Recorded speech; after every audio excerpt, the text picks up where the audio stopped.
Today, I'm going to explain an action, adventure, and sci-fi film called Total Recall. Spoilers ahead. Watch out, and take care. After chemical warfare left most of the Earth's land uninhabitable, space became the most valuable resource. Only two livable territories remain, the United Federation of Britain, or UFB, and the colony. Workers from the colony travel daily to the UFB, using the Fall, a gravity elevator that travels through the Earth's core to reach the other side of the planet. Douglas Quaid wakes up bloodied on the floor. A mysterious woman hands him a gun before they leave the room. The two traverse across hallways until armed officers block their way, forcing them down a different path. While hiding, Quaid confesses his love for the woman and kisses her. Hearing she loves him back, Quaid shoots the window open, allowing the woman to exit, but the guards fire at them, hitting both their hands with one bullet. The guards then fire a trap that wraps around Quaid. The woman falls when the guards take Quaid. Quaid wakes up in a bed next to his wife, Lori. Lori worries about Quaid's frequent dreams of being trapped, wondering if he feels trapped in their relationship. Quaid assures her that it's only a dream. The Resistance has bombed a passenger train, and Lori, a medic, is called to work. The news blames the attacks on the Resistance, led by Matthias. Matthias believes that the UFB exploits the colony workers, with the Fall serving as a symbol of their enslavement. Chancellor Cohagen views Matthias's acts as simply a ploy to instigate conflict. 6 weeks prior, another bombing occurred and investigations tied it to Carl Hauser, a former UFB intelligence officer who is now believed to be Matthias's right-hand man. While heading to work, Quaid spots an advertisement for Recall, a service that turns fantasies into memories. Harry, Quaid's workmate, meets him as they board the Fall. While waiting to depart, Quaid laments about their unchanging routine. Harry humors him by changing seats. During the ride, they watch Cohagen's announcement to remove funding for humanitarian relief for the colony to boost the police force due to the recent bombing. As the Fall reaches the Earth's core, their seats turn to accommodate the shift in gravity. While getting ready for work, Quaid asks Harry about Recall. Harry advises him to stay away from it, sharing how a former coworker got lobotomized after acquiring Recall services. The recent attack causes a higher demand on police synthetics, forcing the factory workers to do double shifts. Quaid is tasked to train new worker Merrick, to whom he shows the wound on his hand as an example of the accidents that might happen on the job. Merrick shares that he's been to Recall 3 times, piquing Quaid's interest. Given the attacks, the administration is checking the loyalty of workers from the colony. Quaid is forced to sign a non-disclosure agreement stating that he is not engaged in any activity to overthrow the administration. Despite finding it ridiculous, Quaid signs the document. At home, he finds Lori already asleep, so he goes to the bar with Harry. Quaid confesses that he's longing to do something more important. Harry accuses Quaid of thinking about other women, which results in these thoughts, but Quaid denies it. After their drinking session, Quaid heads to Recall. There, he meets Mac, a Recall technician. Mac explains how Recall activates the brain's chemistry to implant memories as if they were real. Mac tempts him to entertain any fantasy, and Quaid chooses a secret agent fantasy. Mac ups the ante by suggesting that he's a double agent. While loading Quaid into the Recall machine, Mac stresses that none of the fantasy's elements must be true, as it would confuse the brain between fantasy and reality. To be sure, Quaid undergoes a psycho-polygraphic panel. Quaid gets injected while Mac reads his psychosis. After they've already activated the machine, Mac notices something on Quaid's psych profile. He stops the operation and accuses him of being a real spy. Mac aims a gun at him, but the federal police barges in and shoots them. They hold Quaid at gunpoint, who stresses that he's just a nobody. When the police come closer, something triggers inside Quaid, and he single-handedly defeats the police in seconds. Once the adrenaline rush fades, Quaid is shocked at what he did. He tries to escape, but more officers block his way. Quaid locks the door and takes the fallen officer's grenades. The officers outside force their way inside just as the grenades explode. The explosion creates a hole on the floor, allowing Quaid to escape. At home, Lori talks to someone on the phone just as Quaid returns. Upon seeing the news that accuses the Resistance of the attack at Recall, Quaid confesses to Lori that he killed the officers. Lori tries to convince him that Recall messed with his mind. Lori hugs Quaid, but she hugs him too tight, sparking a battle. Lori grabs a gun from a medical bag and Quaid hides behind a wall. Lori drops her facade and speaks with her British accent. Quaid distracts her, allowing him to steal the gun from her hands and hold her at gunpoint. Lori reveals that she's a UFB intelligence agent assigned to play his wife, though Quaid remembers being with her for 7 years. They only met 6 weeks ago. There was never a Douglas Quaid, and Lori doesn't know his true identity. With Quaid distracted, Lori swats the gun from his hand. Lori grabs a gun and Quaid escapes through the glass window. The two jump from building to building under the rain. Quaid crashes into an apartment while Lori shoots him through the sunroof. Quaid sees a synthetic officer on the streets but descends anyway to escape Lori.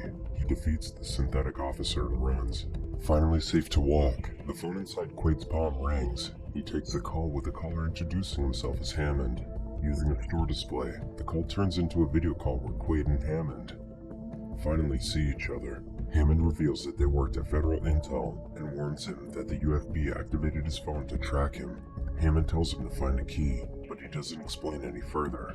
Hammond identifies Quaid as Henry and advises him to get rid of the phone before ending the call. Quaid receives a message regarding a safety deposit box. As Hammond instructed, Quaid stabs his hand and removes the phone. Later, a synthetic officer locates Quaid's phone with a different man. Lori is frustrated over Quaid discarding his phone. She receives a call from Cohagen, who berates her for failing to capture Quaid, but she argues that she wasn't told about Quaid's tactical training. Cohagen orders her to capture Quaid alive, as he wants him for reimplantation. Hearing this, Lori demands to know who Quaid is. She takes the call privately where Cohagen reveals who Quaid is. After the call, Lori orders her men to kill Quaid, despite Cohagen's instructions. Meanwhile, Quaid heads to the bank to check on his safety deposit box. Inside, he finds numerous passports, one of which is from a different man named Hammond, while another is from a man named Henry Reed. He also retrieves cash, a small flashlight-like device, and a collar-like device. He activates a video recording from the box and sees himself on the recording. In the video, Quaid details how his face was reconstructed. Quaid instructs himself to head to his apartment, where he'll find the key. The video ends with Quaid getting captured. The next day, a man is stopped at the terminal. While the guard questions him, the man's face shifts until finally, the device shuts off, revealing Quaid's face. Quaid defeats the guard and removes the face-changing device. Lori arrives and retrieves the device that Quaid left behind. Quaid jumps onto a flying car and accidentally gets stuck in the middle of a busy highway. A car suddenly stops and opens the door, revealing the woman from his dreams on the driver's seat. Quaid gets in, and the woman, Melina, says that she's been looking for him. Lori catches up to them while more police give chase. Melina narrowly evades several gunshots and disables a synthetic officer. Lori rams into their car, forcing Melina to give the steering wheel to Quaid. Melina shoots at the police cars, successfully disabling them all except Lori's. Quaid leaves the highway and Lori follows. Seeing a helicopter block their way, Quaid forces the car's magnetic suspension off, dropping their car. Quaid activates the suspension just before it hits the ground, but it malfunctions and crashes. With Melina unconscious next to him, Quaid exits the car, but he looks back deciding to take her with him. Quaid reaches the apartment and sets Melina down on the lounge chair. Afterward, Quaid searches the house. He notices the thumbprint on a mirror and pushes it, revealing a hidden shelf with a gun and ammunition inside. After searching, Quaid sits down by the piano. Tired and hopeless, he mindlessly plays a tune, then realizes that he knows how to play. Quaid enjoys the moment until he presses on a key that's out of tune. He removes it and then places the flashlight-like device in its place. He plays the song again with the correct key, thus activating the video feed on the piano. The video reveals another man's face, introducing himself as Carl Hauser. From the interactive video, he learns that Hauser is a federal intelligence operative assigned to assassinate Matthias, but during his mission, Hauser realizes that he was fighting for the wrong side.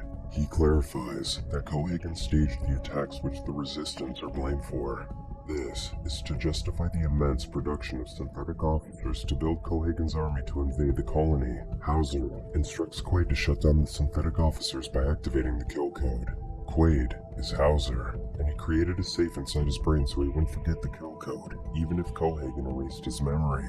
After the video ends, Melina wakes up and confirms that it's true. Upon hearing our call him Hauser, Quaid gets agitated, stressing that he's Douglas Quaid. Melina, however, contradicts his memories. His dream of her is a memory of their escape attempt. She proves this by showing the same scar on her hand. They were wounded during their escape when a bullet went through both of their hands. Lights alert them that the police are coming. The two escape through the fire exit, but the building is already surrounded. To Quaid's surprise, Harry approaches him. Harry explains that he was sent into Quaid's mind, revealing that he's still in recall. Melina asserts that Harry is lying. Harry recounts how he found him unresponsive at recall, so there's no way to convince him to wake up. Melina argues that it's just a ploy to return him to Cohagen, but Harry finds ways to poke holes into Melina's arguments, slowly convincing Quaid. Quaid suddenly notices Lori amongst the crowd outside, crying and pleading with the officers. Harry tells Quaid that Lori left work to see him at recall, but Quaid remembers that Lori wasn't working when he went to recall. Seeing Quaid's doubts, Harry steals the gun from Melina but gives it back to her to convince Quaid again. Quaid is seemingly convinced until Harry instructs him to shoot Melina to wake up, claiming that she's the epicenter of his fantasy. Fearing that Quaid will get caught again, Melina aims her gun at him but is unable to shoot. Harry insists on Quaid to shoot Melina, but instead, he shoots Harry. This initiates a shootout between them and the police, with Lori dropping her act and grabbing her weapon. After escaping on an elevator, Quaid angrily mourns for Harry. They get off the elevator but are blocked by Lori, who knows he is Hauser, revealing that Cohagen wants him back. Lori accuses him of being a traitor, thus her decision to kill him. Angered, Melina shoots at Lori, but Lori uses the synthetic officers to shield herself. Out of bullets, Quaid forces the elevator doors open to escape. The two dodge elevators and bullets, then force their way inside an elevator when they're cornered. The elevator opens, and Lori fires, killing the civilians inside. Quaid forces the elevator down, but Lori and a synthetic officer jump in, resulting in a firefight between the four. Quaid forces the synthetic off the elevator, but Lori activates a bomb before jumping off. The two jump off the elevator before it explodes. On the streets, the two mix with the civilians to dodge the officers. The news announces that the colony's governor is funding the resistance. Cohagen uses this to justify mobilizing his army to the colony. Melina takes Quaid into a subway station where she identifies Quaid as Hauser to her comrades. Quaid is still uncertain but accepts their invitation to meet with Matthias, who's Melina's father. They head to the No Zone, a place ridden with toxic pollution where the resistance has been hiding. Wearing gas masks, they head to a sealed location where they can breathe safely. Upon meeting Matthias, Quaid admits that he wants to remember who he is, but Matthias argues that his past is unimportant. What counts is what his heart tells him. To retrieve the kill code from Quaid's mind, they use a device similar to Recall to watch his memories. While trying to decipher the code, the device malfunctions and reveals a video feed from Cohagen. Realizing that it's a trap, Melina pulls Quaid out of the device, but it's too late. Synthetics barge in and shoot people on sight. Quaid fights back, but they get cornered by more officers, including Lori and Cohagen. Cohagen reveals that the kill code was a fake created to bait Matthias. Cohagen shoots Matthias and he dies in Melina's arms. Enraged, Melina moves to attack Cohagen, but Lori knocks her down. Cohagen thanks Quaid, revealing that Cohagen planned Quaid's relationship with Melina to lead him to Matthias. He claims that it was Quaid's idea to wipe his memories to trick Melina into rescuing him, and for Matthias to trust him. Cohagen has Quaid strapped back to the device to reinstall Hauser's real memories as part of their so-called deal. Cohagen and Lori leave for the invasion, leaving a few guards to handle Quaid. One of the guards is Hammond in disguise, who cuts through one of Quaid's straps. This allows Quaid to shoot the rest of the guards, but Hammond gets killed in the process. Colony citizens watch in horror as news reports of the synthetic army being mobilized into their land to uproot the resistance. The synthetics are loaded into the fall along with Melina. Quaid uses the guard's helicopter to return to the UFB. He lands into the fall's loading deck and equips himself with weapons and grenades. Quaid sneaks inside, installing time bombs around the fall until he finds and rescues Melina. He assures her that Cohagen was lying and that he loves her. The two share a kiss before escaping. After exiting, they're cornered by guards. Quaid checks the gravity shift time, so he's ready when it happens, allowing him to defeat the guards. He and Melina enter a passenger bay where the inactive synthetics are. Gravity finally activates, dropping everyone to the floor. Lori sees the two climbing up, but Cohagen orders her to stand down. On top of the ship, Quaid learns that they have 4 minutes left before the explosives activate. Cohagen and his officers shoot at them, knocking them both down. A synthetic forces Quaid on his knees just as the fall finally arrives at the colony. Residents panic as a citywide evacuation is announced. Lori leads the reactivated synthetics for the invasion while Melina finds a path under the aircraft deck. Quaid attacks Cohagen, who aims a gun at him. A blinding light stops Cohagen from shooting as the helicopter emerges into the aircraft deck with Melina inside. She shoots at the guards while Quaid fights the synthetic, who effortlessly knocks him down. As the synthetic corners him, Quaid removes its outer panel and deactivates its system.